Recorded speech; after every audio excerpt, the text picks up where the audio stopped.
হরিপাল, হুগলি জেলার হরিপাল। হরিপাল মানেই গণেশ পুজো, হরিপাল মানে বাসন্তী পুজো, হরিপাল মানে এক ব্যস্ত স্টেশন যেখানে লোকজনের দৌড়াদৌড়ি, ঘন ঘন ট্রেনের আনাগোনা। হাওড়া থেকে তারকেশ্বর আরামবাগগামী ট্রেনে এসে নেমে পড়ুন হরিপাল। প্রথমেই চোখে পড়বে আটপুর রাজবোলহাট যাওয়ার এই যে স্মৃতিফলক, যেখানে কিনা স্বামী বিবেকানন্দ নেমেছিলেন এবং সেখান থেকে গিয়েছিলেন আটপুর তার 8 জন গুরু ভাইকে নিয়ে সন্ন্যাস ধর্মে দীক্ষিত হওয়ার জন্য। ছুটে আসছে Tarakeswar to Howrah local train. ঘন ঘন লোকাল ট্রেনের আনাগোনা এই হরিপাল স্টেশনে। নেমে বাদিকে দেখুন দেখা যাচ্ছে অটো স্ট্যান্ড এবং তার পিছনেই সুপ্রাচীন হরিপাল কলেজ বা বিবেকানন্দ মহাবিদ্যালয়। আর রেলপথের ডান দিকে রয়েছে ট্রেকার স্ট্যান্ড, বাস স্ট্যান্ড, টোটো স্ট্যান্ড। এইখান থেকে একটা টোটো রিজার্ভ করে নিয়ে দরদাম করে গোটা হরিপালটা ঘুরে দেখে নিন। হরিপালে বেশ কয়েকটা দ্রষ্টব্য রয়েছে যেগুলো আমরা আজকে আপনাদের দেখাবো। এইবার কিছুটা এগিয়ে গেলেই প্রথম পড়বে হরিপাল রেলগেট। রেলগেট যদি খোলা থাকে তো ভালো, না হলে আমার মতোই আপনাদের কিছুক্ষণ অপেক্ষা করে ট্রেন দেখতে হবে। হরিপাল রেলগেট পার হয়ে এই চৌধুরীপাড়া মোড় থেকে ওখানে একটা শাড়ির দোকান রয়েছে বিগ সানন্দা, ওই মোড় থেকে ভিতর দিকে চলে আসুন এইবার চৌধুরী বাড়ি যাওয়ার জন্য। এই সামনে এসেই পড়বে একটা মুদির দোকান, মানিক ঘোষের মুদিখানা। এইখান থেকে আর একটু সোজা আমরা এগিয়ে যাব চৌধুরী পাড়ার দিকে। সেখানে চৌধুরীদের যে বাড়ি বিখ্যাত সেটা আমরা দেখে নেব। চলুন তাহলে আরো এগিয়ে যাই। পরপর যেতে যেতে আরো অনেক কিছু হরিপালে আমরা আপনাদেরকে দেখিয়ে দেব। আজকের হরিপাল ব্লগে এখন এসে পৌঁছলাম চৌধুরী বাড়ির সামনে। দেখুন আমার পিছনে দেখা যাচ্ছে সেই বিখ্যাত বিরাট বড় চৌধুরী বাড়ি এবং এই পাশে রয়েছে একটি শিব মন্দির। চলুন ঘুরিয়ে দেখাই ক্যামেরাটা। এই চৌধুরী বাড়ি বহু পুরনো এবং এখানে এখনো এনাদের যারা পরিবারের লোকেরা রয়েছেন তারা বসবাস করেন, তাই আমরা ভেতরে আর ঢুকবো না বা সেটা সম্ভব নয়, কিন্তু বাড়িটা বাইরে থেকে আপনাদেরকে দেখাচ্ছি। আর এই হলো বাড়ির সামনে শিব মন্দির। আর এখানে রয়েছে সামনে একটা বাচ্চাদের পার্ক এবং এইখানে দুর্গা দালান রয়েছে, যে দুর্গা দালানে পুজোর সময় এখানে দুর্গা পুজো হয়।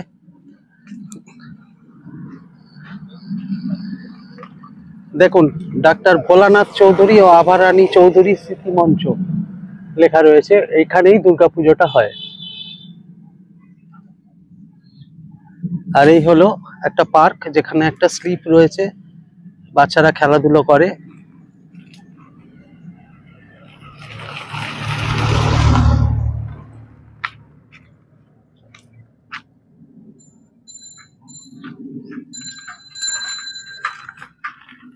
চলুন এবার এগিয়ে যাব পরের স্পটের দিকে। এলাম পরের স্পট সাঁওতার খাল শ্মশানকালী মন্দির। আগে এই মন্দিরটা একটা ছোট্ট মন্দির হিসাবে ছিল, কিন্তু এখন এটাকে গত বছর বিরাট করে তৈরি করা হয়েছে। এটা হলো শ্মশান, বিরাট করে তৈরি করা হয়েছে এই মন্দির, মা কালীর মন্দির, সাঁওতার খাল শ্মশান মন্দির। দেখুন সুন্দর রংচঙে একটি মন্দির। আর এই মন্দির থেকে একটু এগোলেই আমরা দেখতে পাবো 20 নম্বর রেলগেট। 19 নম্বর রেলগেট হলো হরিপালের যে রেলগেট সেটা, এবং এই যে সামনে যে রেলগেটটা দেখা যাচ্ছে এটা হলো 20 নম্বর রেলগেট। চলুন এবার পরের স্পটের দিকে যাওয়া যাক। এবার এসে পৌঁছে গেলাম পরবর্তী স্পট, হরিপালের বহু পুরনো চণ্ডালী মাতার মন্দির। দেখুন কি সুন্দর বাঁশঝাড় রয়েছে, বেশ শান্ত স্নিগ্ধ পরিবেশ। আর এই সামনে রয়েছে চণ্ডালী মাতার মন্দির। পর এটা সম্বন্ধে দু এক কথা বলে দেব।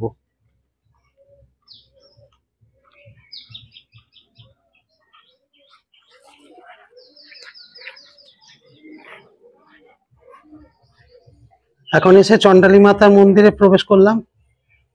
আর এই মন্দিরের একটা জনশ্রুতি রয়েছে যে এখানে নাকি মা চণ্ডালী, সেই মা যে নববধূ তারা নবদম্পতি আশীর্বাদ দিতে এসেছিলেন, সেই নবদম্পতি যখন আশীর্বাদ নিতে তার বাবা এখানে রেখে গিয়েছিলেন, তো ফিরে এসে দেখেন যে সেই মেয়েকে মা চণ্ডালী খেয়ে ফেলেছেন। তো তিনি অনেক অনুরোধ করার পরে তাকে আবার ফিরিয়ে দেন। তাই এখনো পর্যন্ত শোনা যায় বর এবং বউ দুপাশ থেকে তাকে মা চণ্ডালীকে প্রণাম করেন, সরাসরি সামনে থেকে নয়। আর মন্দিরের পাশেই এখানে রয়েছে একটি শিব মন্দির। আর এই মা চণ্ডালীর যে মন্দির সেটা প্রতিষ্ঠা করেছিলেন রাজা হরিপাল।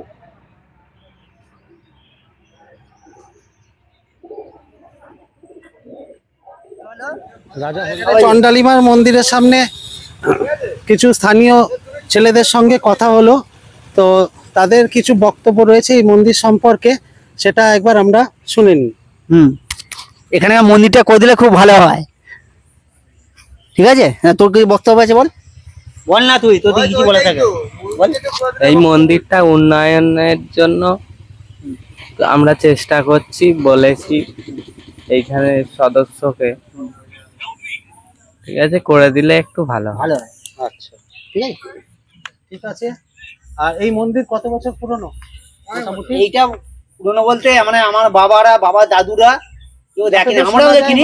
আমরা তো না না, আমরা বছর আগে আরো বেশি হবে, আরো বেশি আমরা আজ আছি। এই পাশেই রয়েছে মায়ের মন্দিরের ঠিক পেছনে এই বিশাল প্রাচীন বট গাছ। দেখুন লাল সমস্ত বটফল হয়ে রয়েছে। আর কি সুন্দর ছায়া সুনিবিড়, এবং নিচে বসবারও জায়গা রয়েছে। চলুন, চণ্ডালী মাতার মন্দিরের দর্শন হলো। এখন মন্দির বন্ধ, তাই ভিতরে মূর্তি দেখাতে পারলাম না। এবার যাব পরের স্পটে।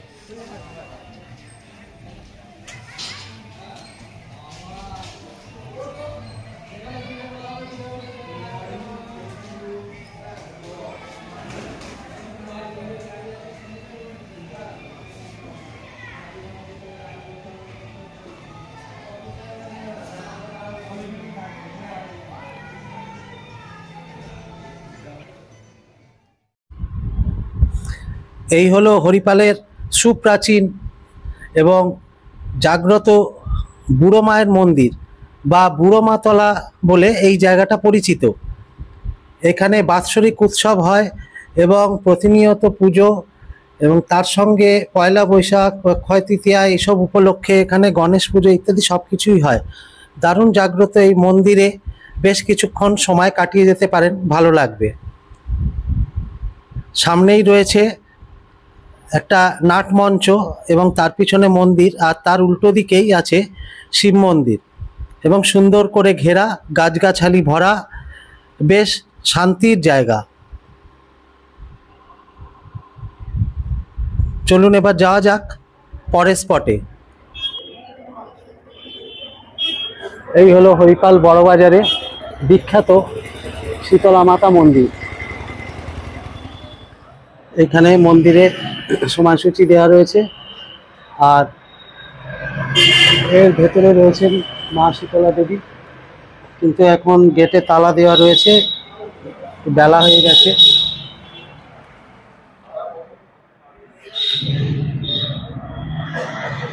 এসে পৌঁছলাম হরিপাল রায়পাড়া। এইখানে যে 7 রায়দের জমিদার বাড়ি আছে, সেখানে দুর্গা দালান, শিব মন্দির, এইগুলো সব ঘুরে দেখে নেব। দেখুন বহু প্রাচীন এই মন্দির। আর ভেতরে যে দুর্গাপুজো হয় সেটাও 400 বছরেরও বেশি সময় ধরে চলে আসছে। সামনেই রয়েছে একটি সুন্দর করে রেনোভেট করা রাসমঞ্চ। চলুন এবার আমরা দুর্গাবাড়ির ভেতরটা থেকে ঘুরে আসি। এদিকেও রয়েছে আরো দুটি শিব মন্দির। দেখুন, এই হলো সাতবাড়ি রায় যে বংশীয় শ্রী শ্রী রাধা গোবিন্দ জিউরের মন্দিরের দেবোত্তর এস্টেট দুর্গাবাটি। 1544 শতাব্দীতে এটি তৈরি হয়। চলুন ভেতরে এবার দুর্গা দালানটা দেখি। শান্ত স্নিগ্ধ পরিবেশ, কিন্তু দুর্গাপুজোর সময় খুবই বড় করে এখানে পুজো হয় এবং সেই একই আদলের মূর্তি গত 400 বছরেরও বেশি সময় ধরে চলে আসছে।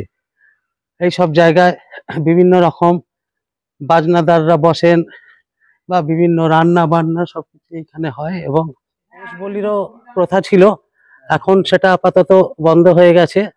আর আর এই হলো গোটা দুর্গা দালানটা।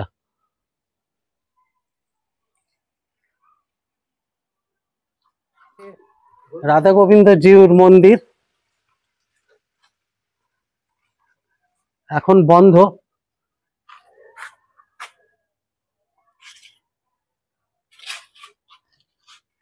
এই মন্দির খোলার সময় দেওয়া রয়েছে সকাল 6:30 থেকে 8:30।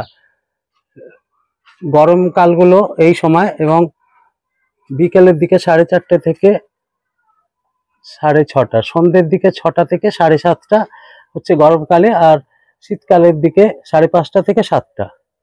এই হিসাবে সমস্ত মন্দির খোলার সময়গুলো এখানে দেওয়া রয়েছে।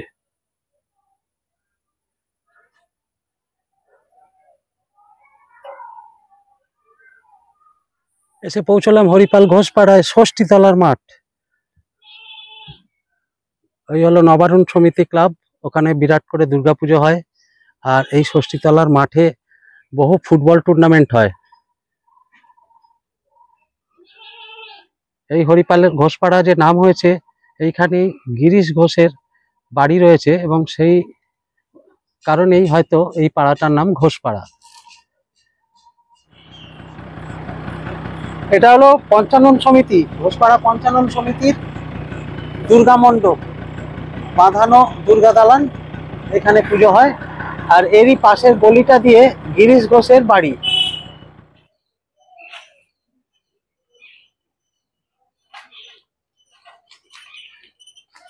এই হলো তারাপীঠ ভৈরব দাস জ্ঞানানন্দ বাবার আশ্রম বা তেলিখানা আশ্রম, তেলিখানা, হরিপাল, হুগলি।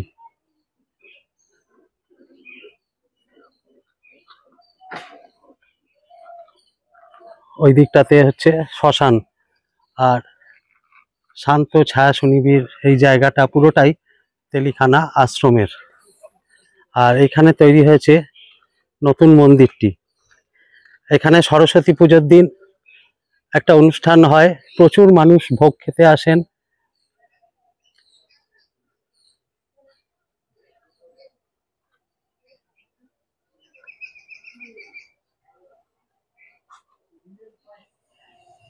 এই মাঠে বসে ভোগ খাওয়ানো হয়, দেখুন। আর এই রাস্তা সোজা চলে যাচ্ছে হরিপাল স্টেশনের দিকে। যদি কেউ হরিপাল স্টেশন থেকে সরাসরি এসে তেলিখানা আসবেন মনে করেন, তাহলে এই রুটে অটো চলাচল করে, অটো এবং টোটো, সেই ধরেও এখানে তেলিখানা এসে নামতে পারেন।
তেলিখানা আশ্রম থেকে ফেরার পথে দেখে নিন শতাব্দী প্রাচীন এই স্কুল হরিপাল গুরুদয়াল ইনস্টিটিউশন। এবার এসে পৌঁছে গেলাম বাসুদেবপুর মোড়। ডান দিকে কলকাতা, বাঁ দিকে তারকেশ্বর, আর আমি যাব সোজা।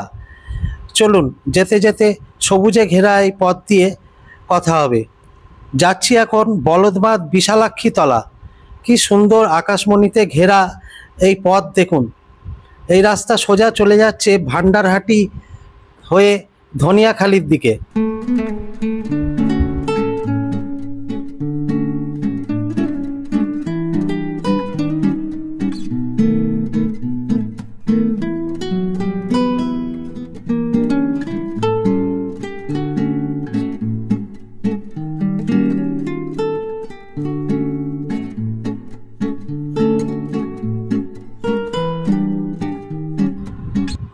এই হলো আমার বহু পুরানো স্কুটার, যা চেপে আজ আমি বেরিয়েছি শতাব্দী প্রাচীন হরিপাল দর্শনে। এই আজকের আমার সাথী, প্রাচীন সাথী। আর এই আমার সামনে দেখা যাচ্ছে বলদবাদ বিশালাক্ষী তলা, অর্থাৎ মা বিশালাক্ষীর মন্দির।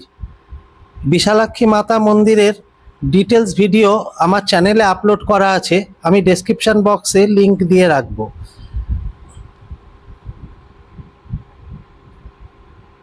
আর এই হলো বিশাল জলাশয়, লেক। দেখুন নৌকো যাচ্ছে। এখানে বিভিন্ন রকম মাছ চাষ হয় এবং পরিযায়ী পাখিরাও আসে শীতকালে। এবার ফিরে এলাম আবার বাসুদেবপুর মোড়ে। এবার যাব বাঁ দিকে।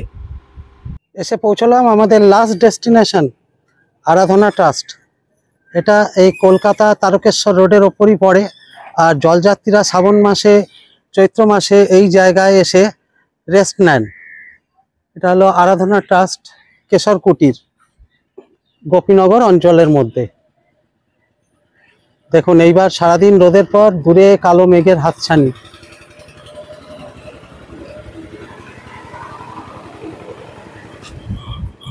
এই মন্দিরের ভিতরে শিবলিঙ্গ এবং হনুমানজির মূর্তি রয়েছে। যাক, এবারে অনুমতি পাওয়া গেল ভিতরের অংশটার একটু ভিডিও করে দেখানোর। এইখানে থাকবার ব্যবস্থা রয়েছে এই বিল্ডিংগুলোতে। এখন মন্দিরের গেটে তালা দেওয়া। আর এই হচ্ছে আরাধনা ট্রাস্ট হনুমান মন্দির। এইখানে বাবা মহাদেবের একটি খুব সুন্দর মূর্তি রয়েছে।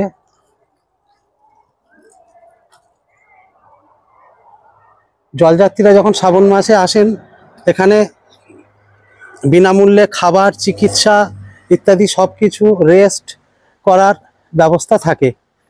তখন দারুণভাবে সাজিয়ে তোলা হয় এই জায়গাটা।